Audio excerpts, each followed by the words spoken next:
Hey, what's up everybody? Welcome back to the Dean Rogers Show. Today we've got another episode of Deals with Dean. And on this episode, we made $100,000 net profit on a wholesale deal. You're not going to want to miss it. Let's go.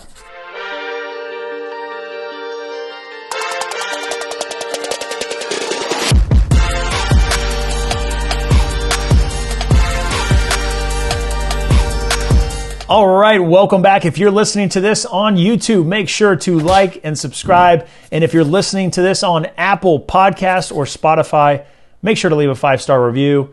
It would help us very much.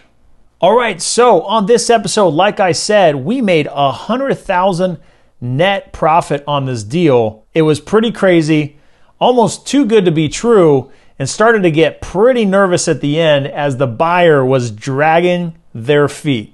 Let me explain. So this deal first came through a website lead. That's right. We had this deal come through our website. Our SEO continues to get better and better. And we worked this lead. The seller was ready to make a decision pretty quickly. Now, the situation on this one, the seller had a property up in the mountains, a town called Coarsegold. And the seller was having some issues with all the storms that we were having. The weather was a little too rough. There was lots of water, and the seller just didn't want to have to upkeep with the property and deal with all the hassle that was coming with it. So when it came to my acquisition manager asking what price the seller was looking for, they threw out a number that was really good. They were motivated to sell it. They didn't want to deal with it anymore, and we were able to get it under contract at a good price, and we opened escrow, started the whole process, but there was some more due diligence we needed to do. We still needed to go out to the property. We still needed to get pictures, and because it was out of the area, it took us a little bit of time to do that. But once we did, we saw that the property was actually in really good condition. Although there was some weather that was causing issues and the exterior was seeing some of those problems, it was still a nice property in the inside that with some updates, it would be in good condition and sell really well on the market. So we went back and forth a little bit on what we wanted to do. Did we want to close on it and wholesale it? Did we want to close on it and flip it? Or did we want to just wholesale it? Because it was a little bit out of the area of where we normally do our projects, and we've really learned our lesson that we're best at doing the easy flips that are close to home, that we know we can knock out of the park. We didn't want to bite off more than we could chew and get distracted on a project that was a little further than our normal areas. So we decided, let's go ahead and send it out. Let's see what we can get for this property. Now, because it was a good deal, because we wanted to really feel out the price, we didn't send it out to our entire buyers list. We actually sent it out to a few select on the VIP list. Now, we had got this property under contract for $111,000. And we really wanted to hit that $100,000 net profit deal and see if we could make it happen. The numbers looked like it would. It was really close. So we went right out the gate for $211,000 to see if a buyer would take it. Like I said, we sent it out to our VIP buyers, and in this particular area, we really just had a handful that it was sent to. Well, very quickly after, I had a few people that were interested, and one in particular said he could jump in the car and be out there that afternoon to walk it, get his pictures, run his numbers, and let us know what he could do.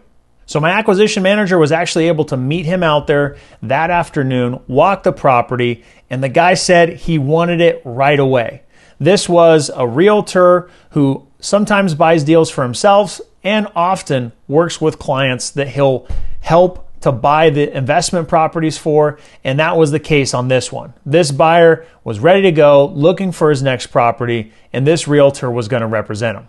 So I made sure to go ask all the magic questions like I normally do, verify that yes, done all their due diligence. They had already walked the property, which was great and ideal. They had run their numbers. They had their financing in place, ready to go. private money lender, and they were ready to get it closed. As you can imagine, we were extremely excited because it was a $100,000 net profit wholesale deal. Now that's a big chunk of change, no matter if you're doing a flip, you're doing a wholesale, or especially a wholesale deal. And so we were excited. We wanted to see how quick we could close it. And this was on a Friday that we had sent out the buyer. We were looking to see if we could close Tuesday or Wednesday the next week, which the buyer said they could do. There was, however, 2 hangups that popped up that prevented us from closing it quickly. The first was the buyer was actually in Hawaii on vacation and getting access to the documents and the notary to meet him at the hotel. Took us a couple days to get organized, and the buyer had started to try to renegotiate the price based on an estimate that came back from the well on this property. The well came back, said they needed to do a couple repairs. So the buyer said, hey, we want to get a $6,000 price reduction on the property because we have some additional repairs. The second hangup was the seller actually ended up saying they wanted some more time to get some of their belongings out of the property.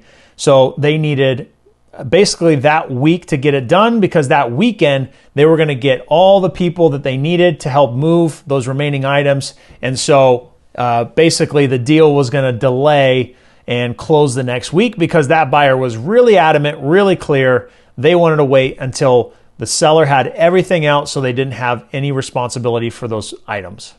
Now here's what I did about the renegotiated price request from the buyer. What I made clear to them was that I had sent this out to our VIP buyer list. I had asked very, very clearly the magic questions of had they done all their due diligence, were they good to move forward, and was there anything else that they needed to do before we closed escrow that would change anything? And it was a clear answer of yes, we've done all our due diligence, we're good to close, let's get it done. Now, anytime a buyer says that, if they go do more due diligence and determine that they need to adjust their numbers, I get it. I understand the business. I've flipped many houses myself, hundreds in fact, so I've dealt with that before. And usually, if it's not so substantial, then I'll continue to move forward because I understand that there's going to be more deals. I understand that that relationship is really important and I want to buy many more deals. It's not just about that one. Now, of course, I don't want to lose money, but if I'm not losing money, I want to get the deal closed and I want to buy more deals. I want to build that trust. Now, this buyer was kind of pushing back and continuing to, and I made it clear, look, I sent this out to my VIP buyers, just a few, in fact, and the others were wanting the deal. It was a hot deal, and just a few people saw it. So not only did you get to see it first and walk it first, but we gave you the deal over other people that were interested. So, I mean, to renegotiate the price, it just doesn't feel good because there were other people that were fighting for it. So there was that point I made. Now, the final thing that I did to help solidify and move that deal forward was I said, look, I understand you want a price adjustment by $6,000. The buyer made it clear that maybe they could, work out a number, which to me seems like we'll probably meet in the middle, which at the end of the day means a $3,000 price adjustment is $3,000 worth that level of frustration between us to where we might not do another deal versus I propose, what if I give you the next 3 deals in the areas that you like and give you first shot? Now, to me, that sounds like a pretty good deal for you to get deals on a silver platter before anyone else gets to see them and have the opportunity to buy them. So the buyer thought about that. The realtor involved was pretty much playing telephone in between us. And ultimately, we were good to move forward. All parties were in agreement. We'll stick to the original price. And through vacation, through getting the seller the remaining items, we got everything done.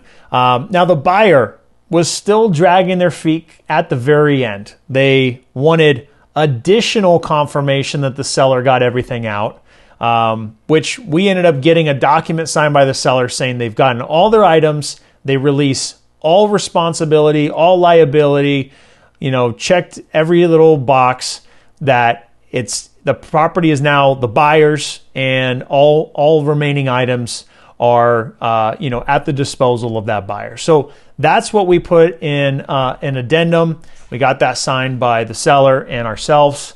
And then the buyer still wanted to see the property in person with their own eyeballs at the last second. Now, again, it was kind of dragging things on.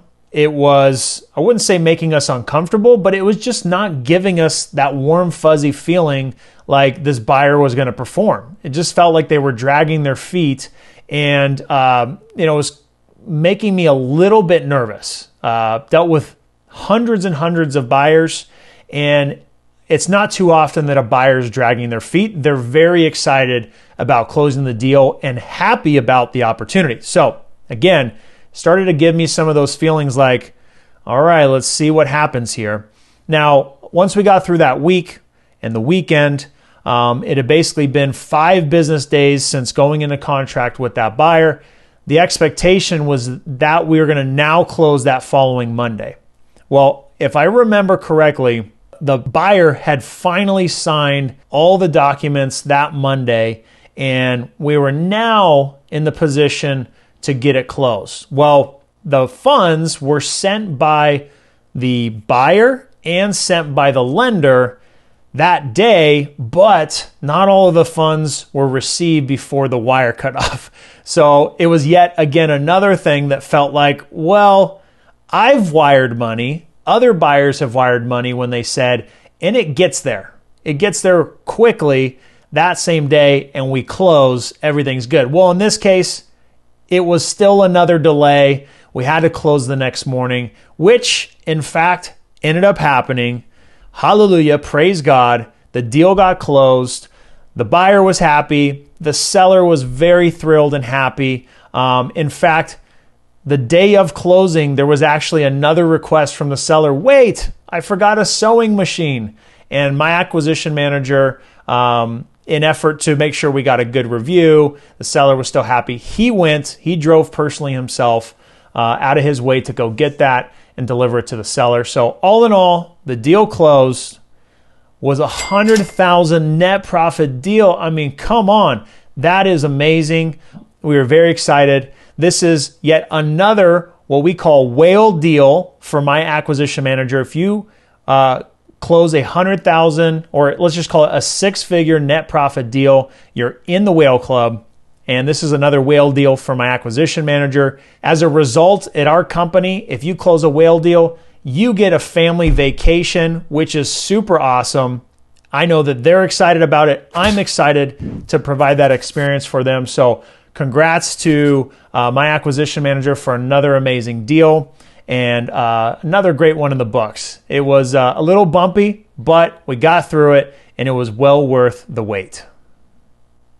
All right, well, I hope you enjoyed this episode of Deals with Dean. If you want to learn how to do deals like this, you can go to deanrogers.com/coaching or click the link in the description.